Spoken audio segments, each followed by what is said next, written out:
Good morning, everybody. My name is Corey Rosen, and you're listening to the Story Podcast. And today I have a super awesome guest, Mr. Dustin LeBlanc.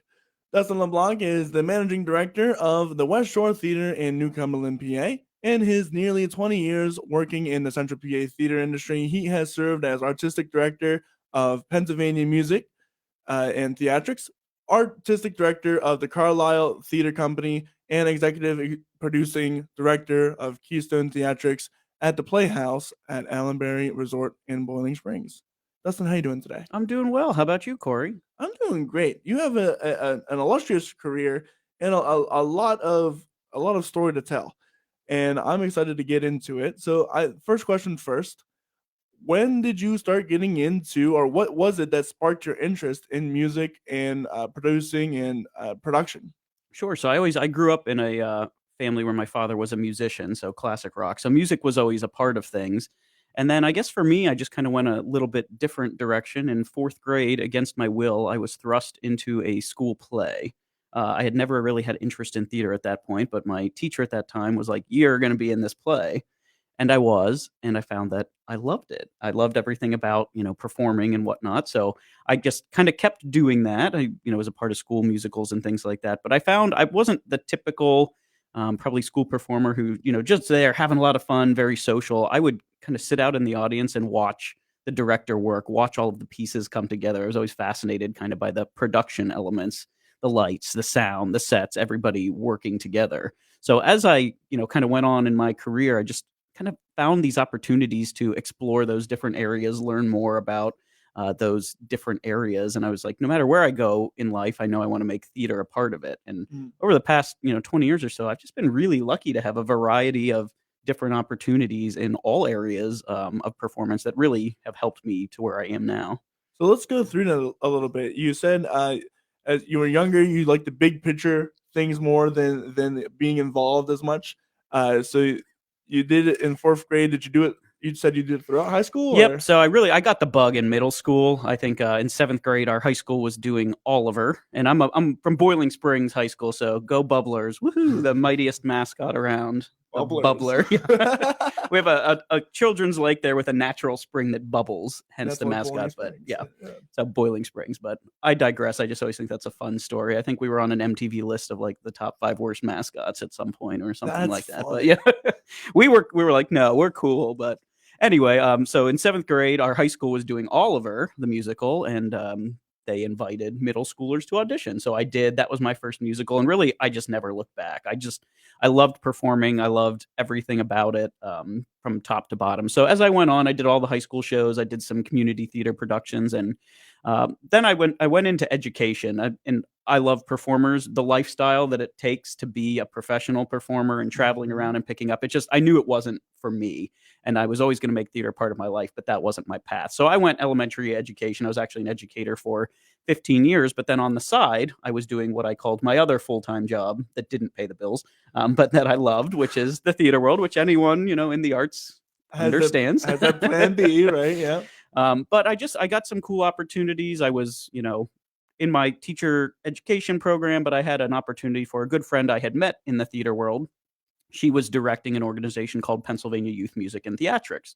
She said, "Hey, would you, help me out by being in a show?" I said, "Sure. I've got a little bit of time. I can do that." That's a great connection between the two too. Yeah, and it really was. I mean, education and theater, there are so many parallels. I always said when I was teaching, my lesson plan was my script, and it's, that song and dance, and you're entertaining and Yeah. all of those things. But so she asked me after that show, she's like, "Hey, you notice a lot of things, you're picking up a lot of these. Would you ever be interested in being my assistant director?"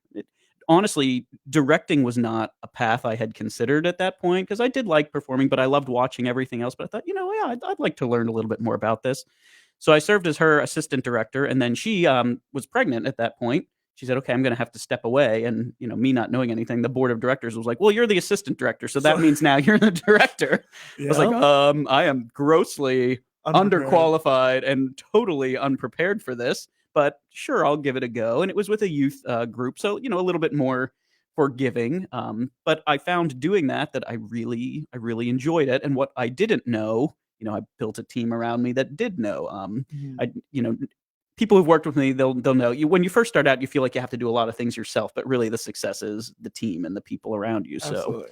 So I ended up doing that for about 5 years and really enjoyed it. Again, it combined my passion for education and theater together. We were doing a lot of And for kids, it Yeah, seems like too. absolutely. And we worked with really all ages there, up to about 25 was where that group was capped.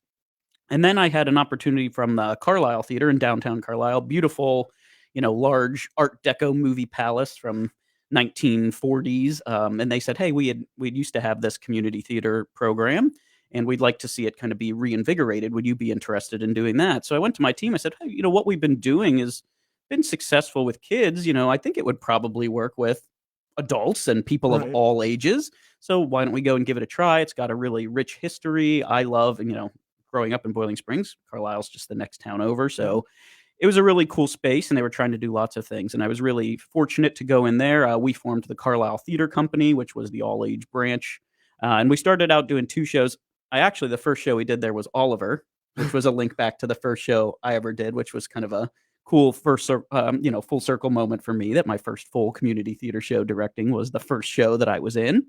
And we started out doing 2 shows a year, and by the end, we were doing kind of 4 main stage shows a year, plus some children's shows and things like that. And I learned a lot there along the way, because I also served on the board of directors, and I served kind of on the programming committee. And the Carlisle Theater was doing a mix of live music, movies, various different performances. So that's where at the time when I was doing it, I was like, I don't know why I'm ever going to need to know any of these things about movie booking and about, music and all of these kinds of things. Again, we'll jump forward a little bit later on, but all of those things ended up being really important on the journey that I took. So I was in Carlisle for about 8 years, did a lot of really cool things, grew, a great company, a great audience base, and just loved it. The thing that I've always been attracted to in the theater things that I do is community and places that have such community support and just great things around. And downtown Carlisle is just awesome. I love it. I still go back regularly. Lots of great restaurants, lots of really supportive businesses, and people who want to see the entire downtown be successful. So really great. Can't say enough great things about Carlisle. Was there for about 8 years, and then Allenberry Resort, which again was 1940s. I'm attracted to these old places with really cool, rich history and just really cool spaces. And they had actually been closed at that point. They had new ownership. The Playhouse had stood there for years. My first job was at Allenberry. I was a server in the restaurant there. So a lot of history with Allenberry. So when they decided they were going to reopen their Playhouse, they had reached out to various people, and I met with them, and I said, this is really cool. Like, Boiling Springs is my hometown, and the opportunity to kind of, bring in the next chapter of what the Allenberry Playhouse was going to be was just really cool. So I called my whole team and said, "Hey, I want to do this. I hope you'll all come with me." Never going to force anyone to come with me, but they were like, "No, absolutely. We have to do that." And so many people had so many ties there. So, and Allenberry, just such a rich history. I mean, it's where John Travolta got his equity card. Yeah, they what? Yeah, absolutely. Yeah, John Travolta, he's like the shining star of Allenberry Playhouse. I think he only did 2 shows there, but that's where he got his official equity card, was there at Allenberry in Summerstock. That's crazy. These are cool tidbit for the day. Yeah.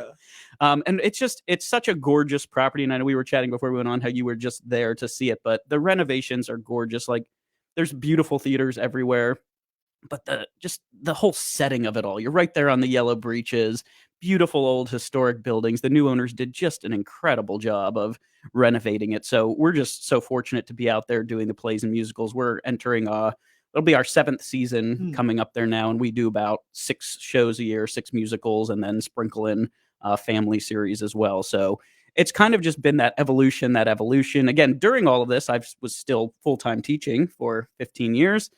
And then a couple summers ago, a really cool opportunity came up at the West Shore Theater in New Cumberland, and, prepare to be shocked. It was a 1940s movie theater that, again, underwent, it closed down. You're sensing a pattern of the theaters. I didn't start out intending to, go to these old theaters and help revive them. It just, I guess that's what I've become known for a little bit, but I love it. So I had the opportunity. It had been just a movie theater for many, many years, and it had closed down, unfortunately, and a group of citizens kind of banded together, formed a nonprofit to raise enough money to renovate and reopen it. When they were looking for a managing director, I can't tell you how many people reached out to me when they posted their job description, and they're like, you should look at this because this is like a checklist of what you've been doing for the past, 15 to 20 years. And I was like, oh, well, you know what? It's this little movie theater in New Cumberland. What are you talking about? And as I went through it and I met the folks, what they wanted to do was really in line with what I enjoy doing. They realized that a one screen movie theater couldn't on its own financially Survive, sustain yeah. with just what movies have become in streaming and everything. And they really wanted to make it a multi-use venue that did movies, but did lots of live music and performing arts and comedy and educational opportunities and everything that I, hold near and dear and have a lot of experiences with. And so I was hired. Fortunately, I've been working there now. We've been reopened for about 11 months. My first day on that job was the first day of renovation, so I got to see it From everywhere. everything from just concrete and on the floor and brick on the walls Brick to and the mortar. beautiful facility So that it cool. is now. And it's been the community there. Again, community. I've harped on that and will continue to because I think that's so important. And they've just been so supportive and have showed up and been so positive and encouraging about everything we do. And we're doing such a wide variety of programming and helping to get the word out. It's not just a movie theater anymore. We do a ton of music. We have comedy that comes in. We have a lot of different regular things. And basically, we've tried just about everything there is to do so far to, back up what we stand for, what our mission and vision is to provide that wide variety and diversity of programming. That's so cool. It sounds like I don't know if you've ever been to Zootropolis around here. Absolutely. It sounds Yep. exactly kind of like that. Old cinema revitalized to do movies, but also many other things. Absolutely. Yeah. And I'd say we still show movies about 50% of the time, but we're doing a lot of other things and people have really responded to that. I think everybody seems really ready to come back out and be a part of that live scene. There's nothing like catching live music, live shows, being a part of that energy and in the audience. And especially being after shut in for 2 or 3 years. Absolutely. Yeah. And if you've never heard of the West Shore Theater, I really encourage you to look it up. And there's a really cool video on our website that walks you through the renovations because to me, it's what the future of theaters is and should be in terms of the innovations of seating. We don't just have traditional movie theater standard seating. The middle is the middle is your standard seating, but then along the sides, there's on both sides 7 L-shaped booths. So we've got a total of 14 booths that sit 4 to 6 people. And it's just a really cool atmosphere. Like if you're coming to a concert and you want to hang out with friends, or right now we're showing the Super Mario Brothers movie. So families come in and kids in there. We also have a high top section in the back with 5 high top tables. That's right. It's closest to concessions and bar, closest to bathrooms, turns into a little dance floor during concerts. So, and you guys are also doing things for, I just recently saw that you were mentioning the Super Mario Brothers, but you have auditory sensitive people, accommodations as well. Absolutely. Yeah. We're doing a sensory friendly showing of that, working with BTI out of Harrisburg, Behavior Therapy Institute, to make a lot of different, just the different accommodations. Movies, especially for this one, we're everybody loves Mario. All ages. It's all generations. Everybody's going to love, and Chris Pratt's in it. It's going to be great. Yeah. And everybody deserves to see that and have the movie theater experience. And it's no cost to anyone. I don't know. I mean, this is not just a one-off for us. This is the start of something that we want to continue to grow and develop. And I've started to see them, sprinkle in more here and there, which I think is great because yes, streaming has changed the game, but there is just nothing like being in a theater, when the movie ends and people applaud and they're laughing and they're sharing that experience. It's still really cool and really great. So to have everybody have the opportunity to come in and experience it in a way that's comfortable. And we've had just so many people reach out being so appreciative of it. Even if they can't come to this one, they're like, it's so great that you're doing this. My kid is so excited about doing this. And again, it doesn't cost theaters anything to do. We just make it aware, make it known that it's going to be a sense, and the market will figure it out itself, right? Yeah.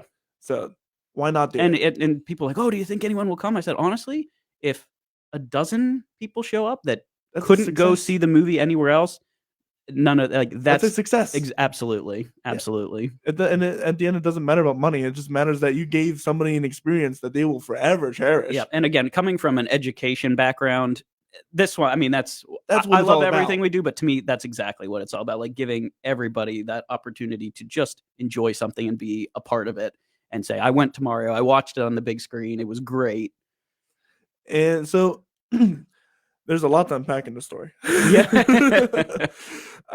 I'm curious. You've done you've also done education as your main, I guess, income or Mhm. main job.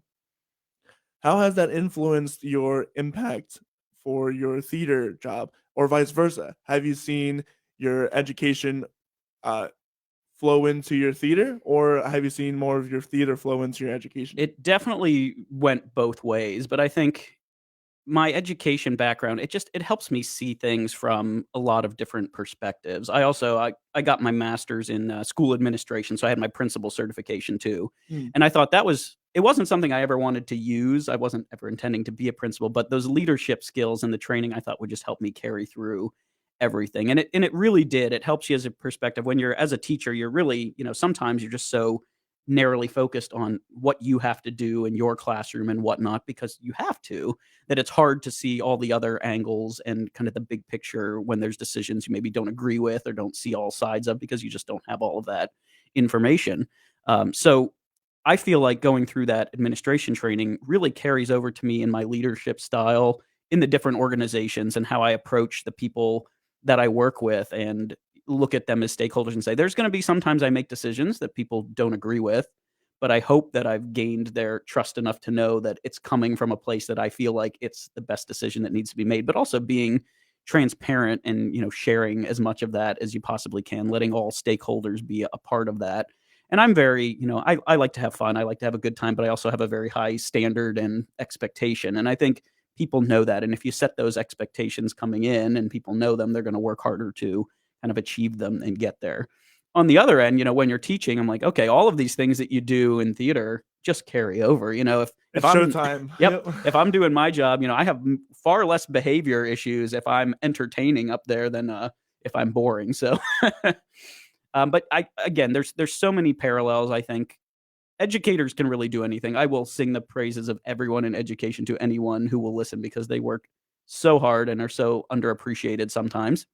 Yeah. And same thing in the theater. Like if teachers do their job really well, you're not noticing as much because things are going smoothly. In the theater world, if you're doing your job well, people are just coming and enjoying. They're not looking at all that goes into it and the hours of preparation and planning in rehearsal, out of rehearsal, writing lesson plans. The parallels, they're just everywhere. So if you do it right, the audience won't know how long you took to make it right. But if Absolutely. you do something wrong, everyone's gonna Yeah. notice. They come to watch a show and they don't realize that people have been working on this for a year and a half from, From the picking shows contracting to, and yep. But that's good. We don't want that. We want them to sit and come in for those 2.5 hours, forget all the worries in the world and just be Escape. transported and entertained by what's going on stage. That's true for music. That's true for the arts. That's true for everything. Sports, for Absolutely. everything. Yep. It's so important to have that avenue of escape from life because no matter what aspect you're thinking of, reality is harsh. Absolutely. So it's very important to have the arts and culture and sports to get away from everything, kids, whatever it may be. Yeah, absolutely. So tell me, you've gone through this process a million times of setting a season, picking out shows. What is that like to go through and say, okay, this is the season we're gonna have. These are the shows we're gonna do. Is there an overarching theme that you like to create your seasons off of, or is it? How does that work? There's several schools of thought here, and I'm not knocking any of them, but because a lot of places will go like, here's the theme of our year. Call me simple, if you will, but I think the process can get very overcomplicated. Mhm. And it's two things. It's shows that people want to see and shows that performers want to do and be in. And if you can find those combinations of things that you're attracting the very, very talented, because I know like we have such an incredibly artistically talented area here in central Pennsylvania. It is Absolutely. an embarrassment of riches. Like it's It's crazy unreal. in You the wouldn't best think about way. it. Yeah. So to get those performers to say, "Oh, this is a lineup of shows I want to do," and to get audience to say, "Oh, these are shows that I wanna want go to see." Yeah. To me, that's simple. If they fit into, I'd rather pick shows that I think, if you look at the whole season, fit that than try to squeeze them or Try fit to- them into a yeah. quote theme. But there's nothing wrong with those that don't. I know a lot of theaters that do theme their shows that way, and I think it's great. It's probably better for marketing for them because they can tie that all together. But that's the hardest and most important thing I think to do is putting that season together. Because if I'm booking concerts or whatnot, I'm just booking them as they come. But if Right. I'm booking a season like that, I'm booking a year and a half, 2 years out. and hoping that the market doesn't shift enough or that nothing drastic Or happens hoping that you get the with those licensing shows. deals. Right. So I know I put a lot of time and energy into doing that because there are so many variables.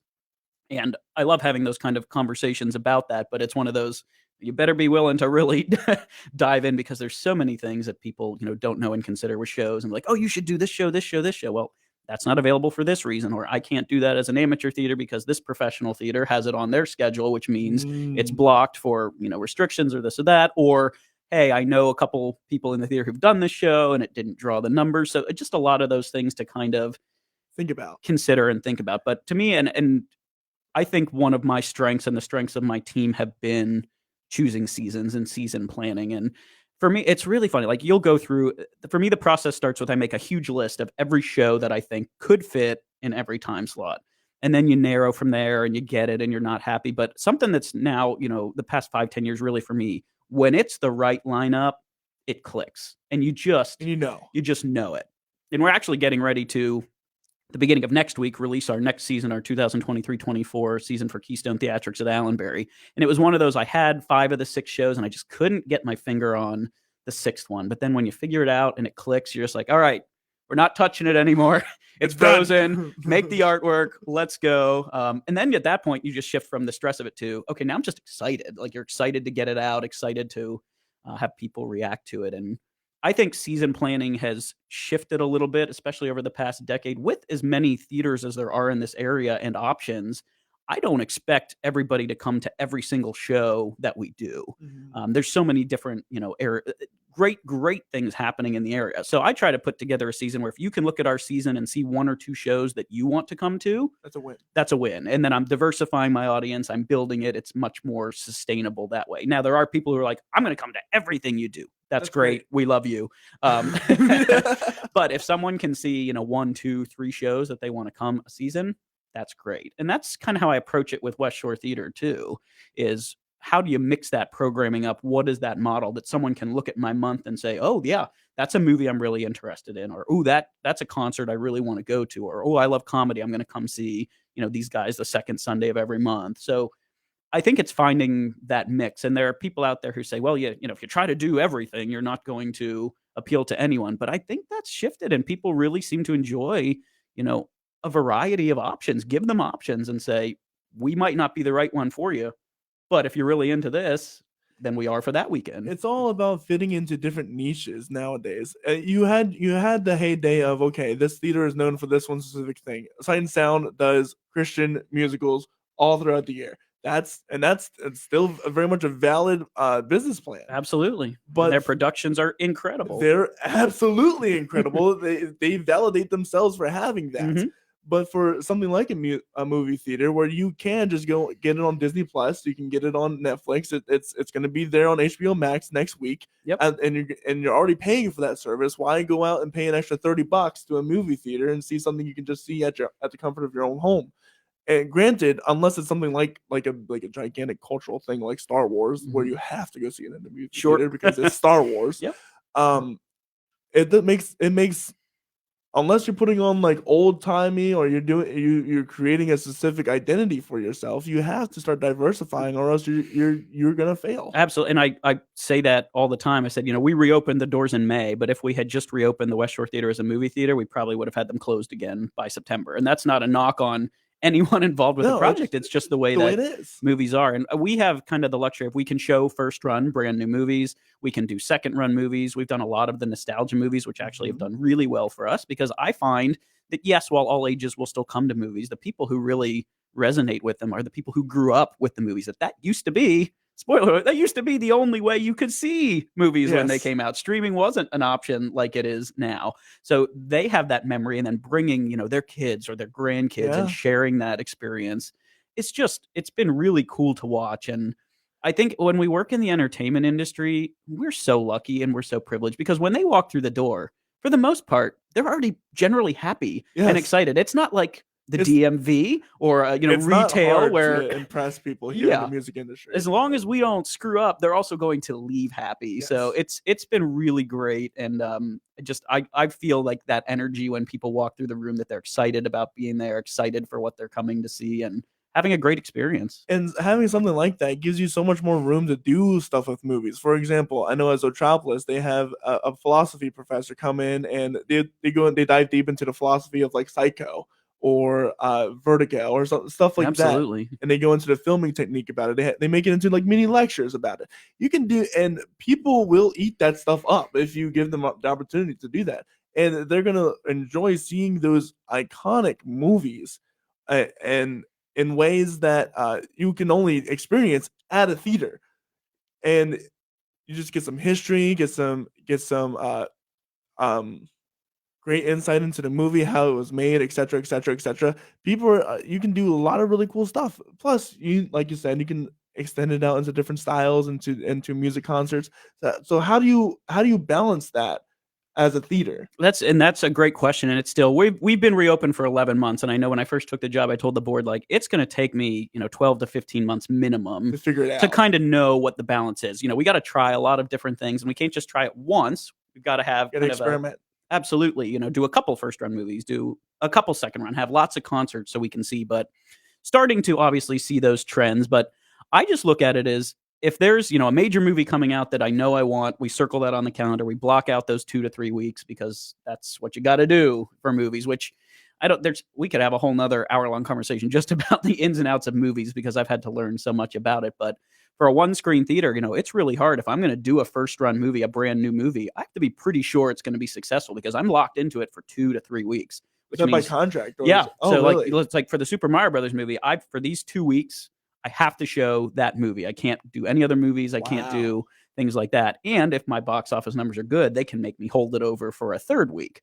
So they can make you. Oh yeah, absolutely. Oh, wow. They can make you by, basically saying, oh, if you're going to pull it, that's fine. But then don't call me to book another movie for. So there's politics everywhere. Politics everywhere. But it's just one of those things to consider because if I'm going to take half of my month or 3/4 of my month on one movie and then it doesn't hit its numbers, that's a struggle for me. So roughly, if you look at a given month for us, we're probably going to have about 50% of the time showing movies, a weekend or two, and then some other things mixed in. Some are heavier. March with spring being back here, we went pretty music heavy and did a lot of music because people were, I'd say spring fever, but I'm not sure we really had much of a winter. Outside, it was just kind of the same weather for most of it. But we did a lot of music the end of March. We know we have movies going on a lot here in April, but then, a great music weekend at the end. So it's just kind of a balance. And when, acts come out or when I'm booking acts, we look at their availability. If I find, okay, I booked a concert on this weekend, not going to show a movie then, maybe I can do,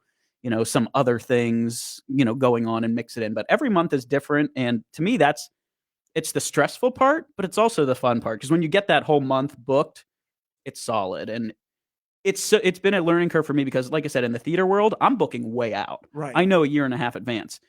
But at the West Shore Theater, where it's that mix, I don't always know what movies I can or can't get until closer to the time. So it's, it makes it hard to market and advertise as much, but I think you just have to help your audience base know, okay, at Allenberry, you're going to know the show's a long time. Here, just make sure you're watching more often, because it's going to be springing up or different events pop up or, opportunities come up and we're like, great, let's slide that in there. So and at West Shore, you can have food and drink in the theater too. Right? Yep, and we sell a variety of that. We also have a liquor license, so it's nice. A nice perk for people who enjoy adult beverages at things too. They come and they're like, I can watch Mario and have a beer. Sure, you absolutely can if you are of age, of course. Right.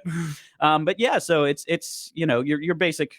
You're not going to get a meal there. We're not a kitchen serving that, but we've got your usual fare, your popcorn, nachos, pretzel bites, candy, and all of those kind of things. But we've got some really cool. New Cumberland is really going through a revitalization right now, and we just had a new restaurant open right across the street from us called Wild Rabbit. Which, if you know Evergreen Brewing at all down that way, it's their new restaurant. Nick's 114 Cafe has been there forever. There's a distillery, an ice cream shop. I mean, there's some really cool things going on there. So I always tell people when they call, because that's one of the number, 1 or 2 questions is, oh, what kind of food can you get? And I said, we're not a restaurant. If you want a meal, I encourage you to visit one of these really awesome spots. And then, of course, come get your popcorn and all your snacks when you're watching your movie. But it's, again, that's a way we really want to support community and support the businesses around. So then question, can you bring your outside food and drink it? You cannot. No. Yeah, Oh. because we have our own retail food license and liquor license, Gotcha. you cannot. That's probably the number one question that we get. But yeah, with our own liquor license, you can't bring anything in. So the question from one of the people watching, Sir Dominic Jordan, when is the next show for I'm assuming the Super Mario, when is that showing? So we started that on Wednesday. So that shows for 2 solid weeks. And I actually love that Sir Dominique is watching because he's coming up for us at the end of the month. Yeah. We're actually ending our whole last weekend of April is a really cool music weekend, which started as, we booked one act and then we're like, well, let's just get some more. So it's got like a totally eclectic mix at the end of April.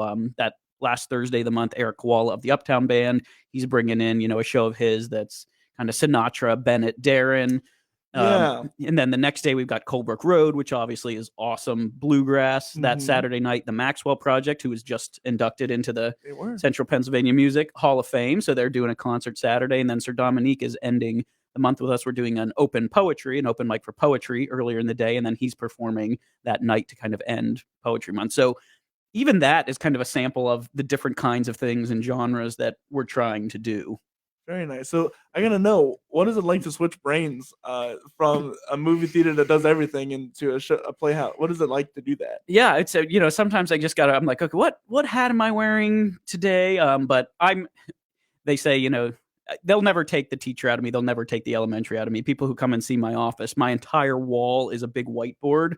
And it's all color coded based on, okay, this is theater, this is music, this is that. I keep everything organized that way. But again, the fortunate thing is once I have a season booked out there at Allenberry, I don't have to worry too much about that. It's set. The shows aren't going to change. So I can kind of focus on, the day-to-day. Because West Shore, that's what I spend probably 85 to 90% of my time on. Fortunately, we built Keystone Theatrics up to enough where that has a lot of people involved that can kind of run the day-to-day without me having to be there as much so that I can focus on West Shore and building that up. So the question then I have is, and it just left my mind. You do all of these things. You're a great organizer, clearly.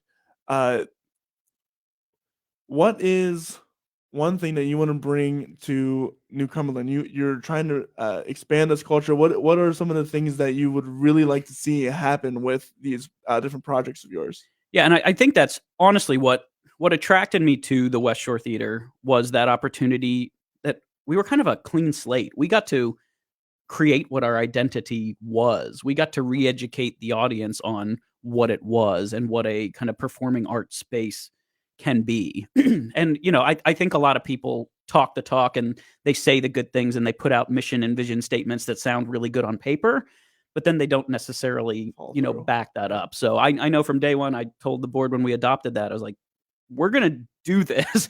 It's not just something that's thrown on a website. And to me, there's so much going on in the community, and not just New Cumberland, but around. It has changed so much. People are like, oh, it's changing. No, it changed. It's very different. And to have a theater that can, really represent everyone in the community and have programs where whenever you walk through the door, you feel very welcome, very comfortable, I think has just been really cool. So, we've taken some chances. We had an opera in there. We've done all sorts of things. I'd say you name it, we've probably done it. And my first year, I tried to say yes to just about as much as like, oh, that's something we want to do. Great, let's try it and, see what happens. Work with community organizations, work with people with established followings and bases to get them in too. So I think some cool things are happening. People are starting to discover it. Whenever I introduce a show, the first thing I ask is, how many of you is this your first time here at the West Shore Theater? And it's very regularly a good amount of people, which is great because we're getting a lot of new people in. We're getting them through the doors. And it's different people. There's people who love movies, so they'll come out for movies. There's people who love music. And one of the cool things I think that we have going for us is, and this is not a knock at venues, but there's not a lot of just seated music venues anymore. There's a lot of places where when you go to hear the music, they're not background music, but they're not necessarily the focus because the focus is selling, food and beverages and things like that, which is financially a model that makes sense. But what we've really responded to and musicians have been very complimentary of was that they love performing in the space because it is a seated space. Like, sure, we have concessions and bar and whatnot, but when the show starts, they're sitting there and they're watching the show. They're really engaged. listening, and they're engaged in a way that they don't necessarily get. So I've been really lucky where a lot of musicians are now coming to me and saying, hey, such and such played there, said this was a great room with great acoustics. That's so important too. That's And very you know important. that we put a lot of time and energy and money in the renovations into acoustics, which is not easy because the acoustics you want for movies It's versus completely the different. acoustics you want for live performance, totally different. So we had to find that balance, and we put in two totally different sound systems. So there's one system just for cinema, and then we have a performance system too, so that we weren't trying to get one system that did both okay.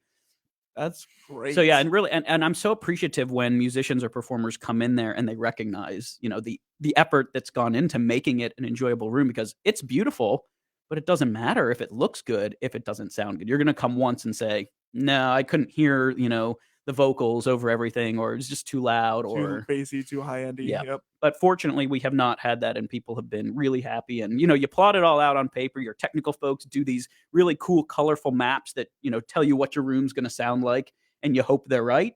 And we've been, even more pleased with how it's turned out, especially for live performances. We knew it would be good for movies, but the live performances have just been great. So my question is, you're doing all of this. It seems very hectic, very, very time-consuming. Very. How do you not get burned out? That and the board checks on me all the time because they know. And when you're starting something new like this, I'm one person. I'm the only full-time employee as managing director. So you name it, and I'm doing it. But we do have a great part-time staff that comes and helps with some of the shows. I think it's because I truly, and I know it sounds cliche, but I love what I do, and I'm passionate about it. And up until the West Shore Theater, I'd always done it kind of part-time. I'm over lunch at school, I'm checking emails or trying to respond or making a phone call, and then after school I'm doing this. And now I have all day to devote to doing this and to do what I love. And it's still overwhelming and stressful. Anyone who says it isn't, they'd be lying to you. But Right. it's and for me, it's that freshness. I'm never doing the same thing every day. I'm bouncing from movies, I'm bouncing to a concert, and now I've got comedy in here, and we're resetting this and we're doing this. And to me, it's that variety that really keeps it interesting. The people that I get to meet and that I get to work with. That's everybody's inspiring. I love hearing those stories. I love working with a variety of people, being inspired by them. Like I have such a cool job. I get to stand there and be entertained and inspired by these amazing people coming in, and that, I think, anytime you're feeling burnout, you see something like that, or you meet people like that, or you get to work with someone and give them an opportunity to do something that they maybe wouldn't get a chance to do in a different venue. And that's what keeps me going. And, sleep every now and then. Every now and then. I still, in school mode, I pack people, they see me walking in with my backpack and my lunchbox. I got my lunch and my dinner packed, in my little fridge. You just go, and I love what I do. I hold all of us to a very high standard. I know what I want it to be, and I'll do whatever I have to do on my end to make it that way. So then another one of my questions is, what is one thing that you have yet to do, but you really want to get to within your lifetime?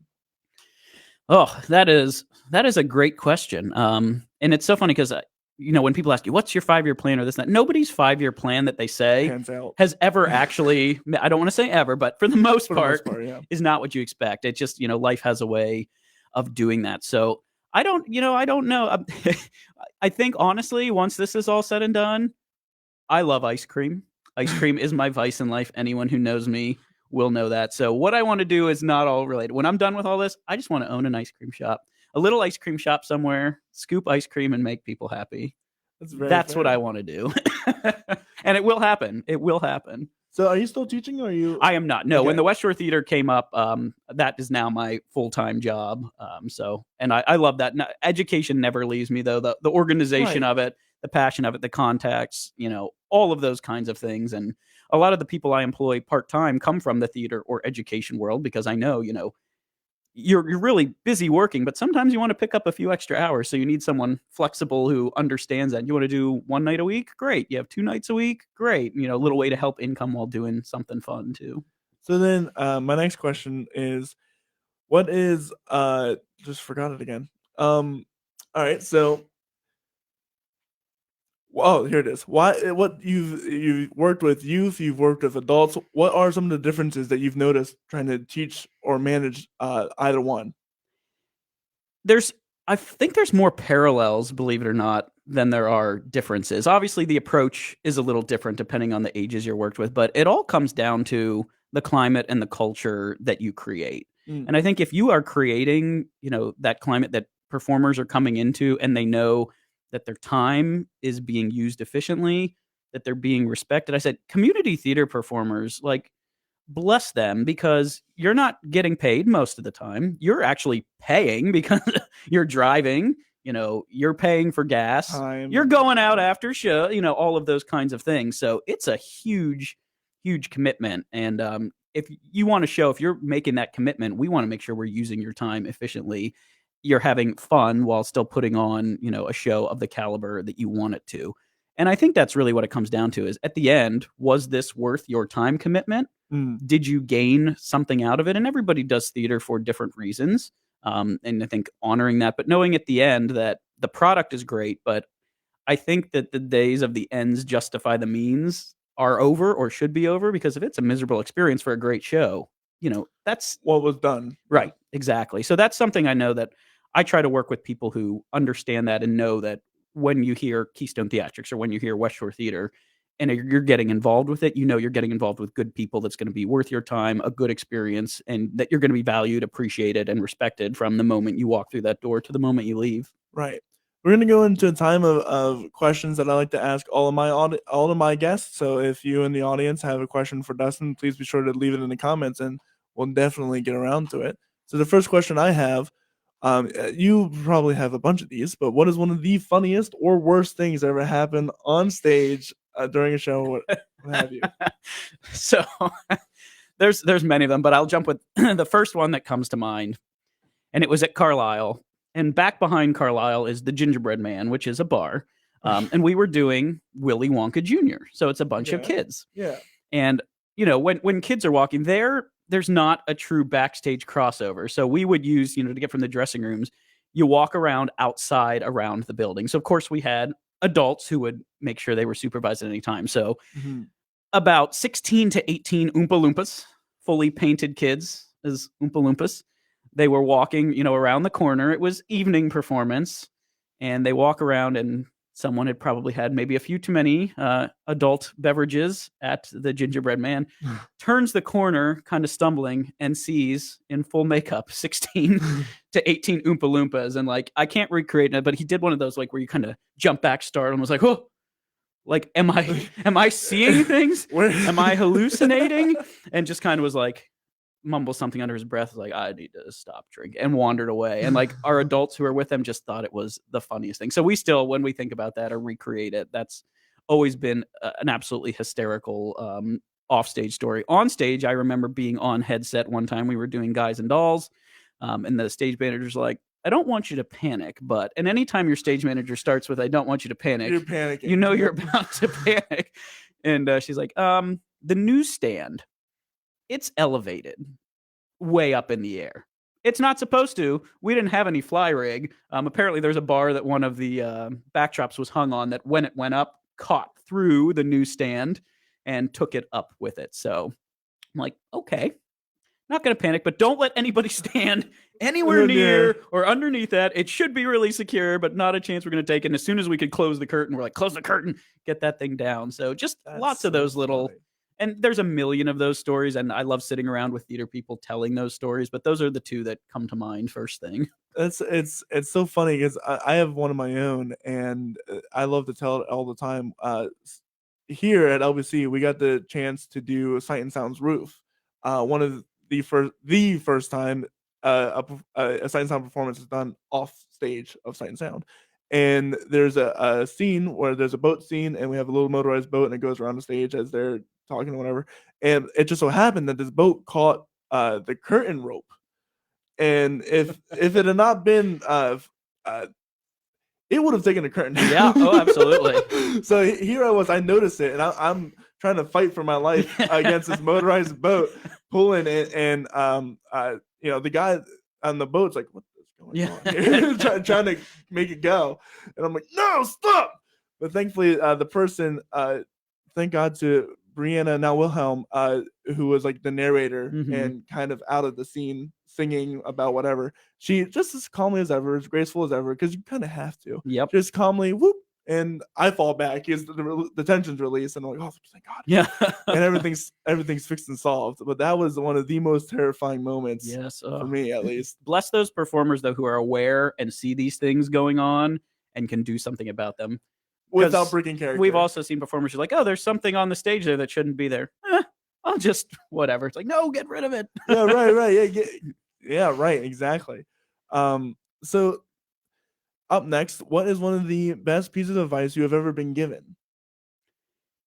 Oh, and everybody has, mentors out there that I think give you great advice, but I think mine comes from when I worked with Pennsylvania Youth Music and Theatrics, the very first group where, again, I don't know a whole lot. I'm learning along the way. We had an amazing, amazing treasurer. His name was Rick Venzel, passed way too soon.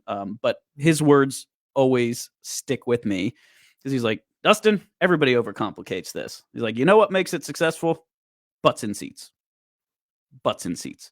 You want to do things that get people to want to come.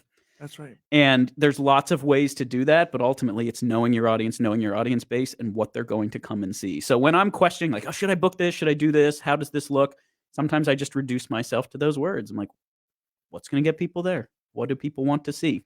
And in the end, in the entertainment world, so it's kind of like throwing a dart at a dartboard, but I try to make as educated of a throw at that dartboard as I can and know those things. But that's, a piece that always sticks with me. So what are some things that as an executive producing person that you are still working on that you still struggle with?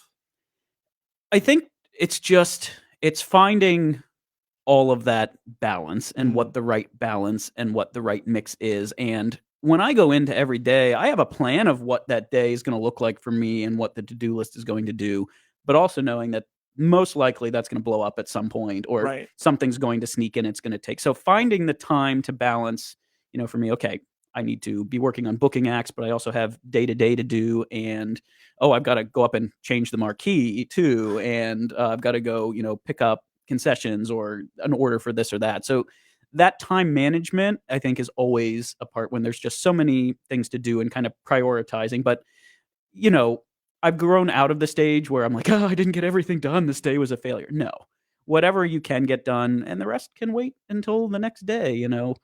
We're entertaining. We're doing, really cool and really fun things. And we're going to get there. Even if I don't get everything done on my list that day, it's not going to be the end of anybody's world. And another piece of advice that I would give is to define success for yourself. You don't have to, and this goes into like comparison and stuff like that as well. But even if you granted, every day is going to be a different day. You're not going to be 100% all the time. Absolutely. Just working on getting something done and even, getting out of bed, getting dressed, that's like success. Getting to your workplace, just doing that is a lot more than not. Absolutely. So, and that changes every day. What success looks like one day may be different another day, and just giving yourself grace, We're all doing the best we can in this crazy spinning ball, and right. That's what counts. And people are going to be understanding. And granted, if you have deadlines, respect those deadlines. But still, at the end of the day, we're all human beings. We all mess up anyway. Don't take it too seriously. Absolutely. And and I think how you handle stress as well. I tend to just take what comes with me. I think problem solving has been one of my strengths moving on. It's I don't spend a lot of time being upset about things. I'd rather channel that into, okay, this is an issue. And I see that you're angry and upset about it, but that doesn't help me solve it. I'm going to channel that energy and focus into moving things forward or solving that problem or solving that issue. And usually you can do that a lot more quickly. And, feel feelings however you need to feel them. Whatever people need to do to process, that's different too. But for me, it's like, great, I'm going to take my one moment here. Okay, I'm over that. Let's start solving the problem and moving on. Yeah, right. Because the best way to solve things is not to linger on them. It's to proactively say, okay, this is a problem. What are we going to do about it? And then do something about it. Yeah, and there's a lot of things that are just out of your control. So I try not to dwell on those and say, okay, well, here are the things that are in my control that I can make a difference in or invest my time and energy into. That's what I'm going to do, and I'll just take the rest as it goes. And it's a really bad day, I'm shutting off my phone, taking out the kayak, and just forgetting it all for a couple hours. So, and that's another great piece of advice. Make sure you take care of yourself first, because if you aren't taken care of, you can't take care of anything else you do. Absolutely, and I say that probably too many times, but if you don't take care of yourself, no one else will. You gotta do that. You gotta know the things when you're super stressed and overwhelmed. What can you do to walk away from that? From like walking, for me, I love walking. Cooking, I love cooking. Like those are peaceful things for me. Being outdoors, so it's finding that life balance, and that life balance is different for everybody too. And I think that was hard for me early on, like feeling judged about the choices that I make for my life balance. But some of us, like, work is not just work. It is, when you're in the entertainment industry, it's not a 40-hour week job. It's a however many hours I need to get this done. And that comes with some personal sacrifice and some choices. But I've, done what I need to do for my life and my life balance to live a satisfying and fulfilling life for me. So I would say that for people too. And I know that's difficult, but once you can come to that comfortable place, it's great. Yeah. And another thing, don't be afraid to take days off. Absolutely. And I will say I am sometimes guilty of that. A day off for me is rare, but part of a day, but yes, take time for you and to do the things that you love. Absolutely. And because, there's always the next opportunity. There's also, you have so much more life to live than just in the moment now. Absolutely. Right. There's always going to be, it's going to be okay. Chill out. It's going to be fine. If you take one thing from today, know that it's going to be okay. It's going to be okay. So, a few last questions that I've got for you. How was the COVID situation for you when everything shut down? What was that like? I'm sure that must have been a nightmare to manage. And I think about this in many different ways, because for me, I will always look back at that time on my life professionally as the greatest challenge, and personally as a really introspective and reflective and positive time. So professionally, obviously, when you do theater and whatnot, it's so much of your life that when all of a sudden that's completely shut down and taken from you, I'm like, what do I do with all of these hours in the day that I'm usually, devoted and committing to this? So for me, I turned to myself. Okay, I'm going to focus on, my health, physical, mental, emotional, etc. Walk a lot, get in better shape, finally buy that kayak, do those kinds of things. And those are things I've carried with me since then. It's like, okay, you didn't do all these things now. We didn't go through all of these terrible times to not learn and do something from it and hopefully have some kind of changes. So I think it's, keeping that perspective on, we put so much time and energy into this that you got to make sure you're balancing that with time for yourself and what's important and those things as well. But it also just gave me a new appreciation for how fortunate we are to be able to do the things that we do and to be able to provide entertainment and educational opportunities and things that inspire people and help them escape from, the world for a few hours or whatever's going on, positive, negative, etc. And, I think we're finally crawling out of that to an extent. It's always going to be there. It's always going to be a part of things, and it's going to shape, decision making and planning moving through the future. But professionally, very difficult to basically be sitting there twiddling your thumbs and say, there's really nothing I can do. Obviously, it opened up a lot of virtual mediums, which is great. And I think people got really creative in finding ways to still share their art and do things that have, changed the landscape a little bit. But then, personally, it was a great time for me to kind of take the time for myself that maybe I never gave myself before. So I hope that people got that out of the whole experience, to say, what are some things that you did for you because you had the time to, because so many other things were taken away, if that all makes sense. So I got 3 more questions for you, and then we'll round out this time. What is one show that you have yet to put on that you want to put on? Jersey Boys, 100%. Really? I love Frankie Valli and the Four Seasons. I taught myself to sing in falsetto by listening to Frankie Valli. My mother, from New York, grew up in Brighton Beach, went to see them a million times. We've gone to see him in concert several times. So as soon as it's available at my theater level, not only will we be doing it, but it'll be the only time I ever precast myself in a show, because I will play and sing Frankie Valli. I would quit my job. I won't really do this for West Shore people listening, but to tour the country and just play Frankie Valli in Jersey Boys. I love it that much. Wow. No hesitation. That's the answer. All right, so I already have the number one slot for my next answer. What are your top 3 favorite shows? Yeah, and honestly, it changes for me based on your mood, your whatnot. But I do love Jersey Boys. I think it's just it. For better or for worse, it started a new trend in Broadway of that kind of show. Some very good and some not. But I just, for me, those biopic shows are successful if you have a connection to the artist or to the story. I had a connection to that one, so that one really spoke to me.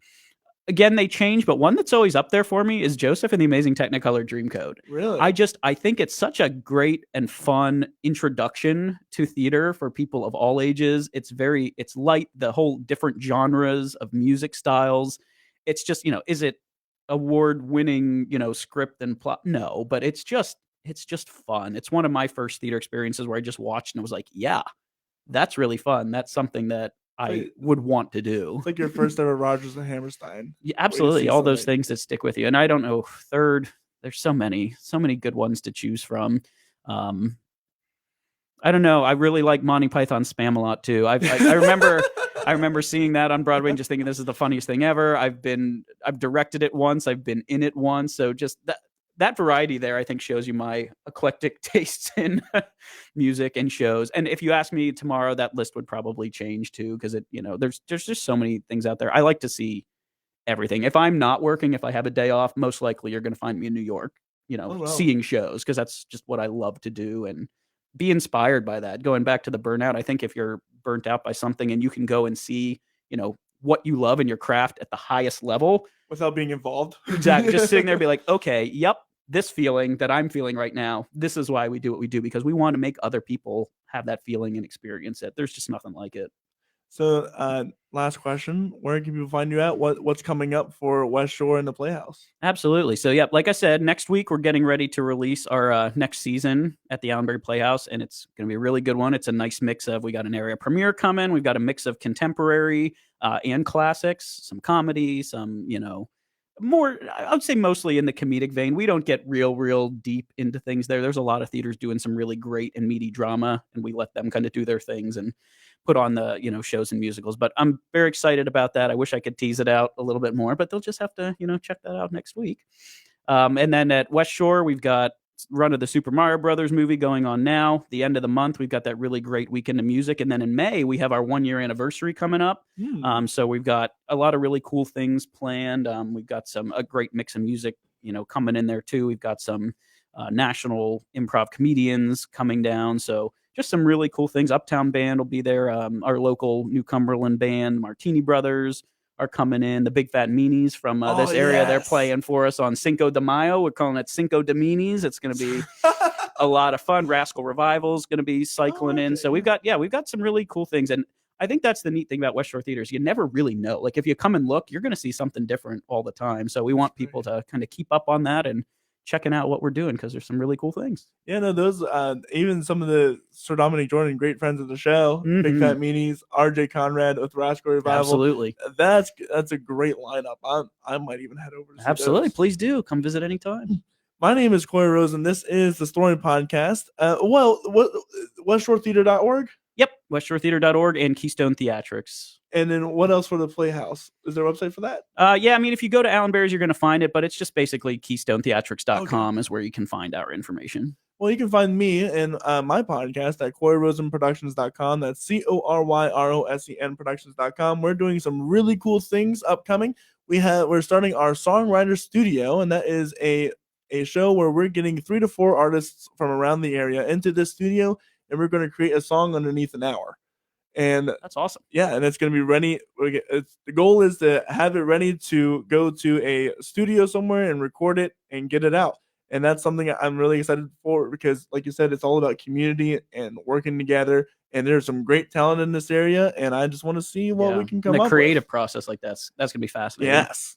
And also we're continuing our single reviews and our album reviews, where we select 3 singles or an album, and we go over it. We give you some constructive criticism. We have another artist from the area come in and sit in with me as we go through it and give our thoughts on it. And it's just a great way to get some exposure and to get some a little bit of feedback. And we have our first ever show coming up April 23rd. That is over at Switchboard Studios. We're having a little award show where we're doing, most viral, fan favorite episodes, Oh, that's awesome. small stuff like that, just to give a little bit more recognition to the area. And because, accolades and awards verify or establish an artist more. And we want to, there is some great talent here that needs to be recognized. And I know the CPMAs have their own thing, but I just think, why not have more? Anything that promotes and brings awareness to the amazing performers and artists in this area, I think, is a wonderful thing. Yeah, and we're gonna have that. That's over at Switchboard Studios, which is right above Columbia Kettle Works in Columbia. That'll be, that time has changed from 4 to 8 o'clock.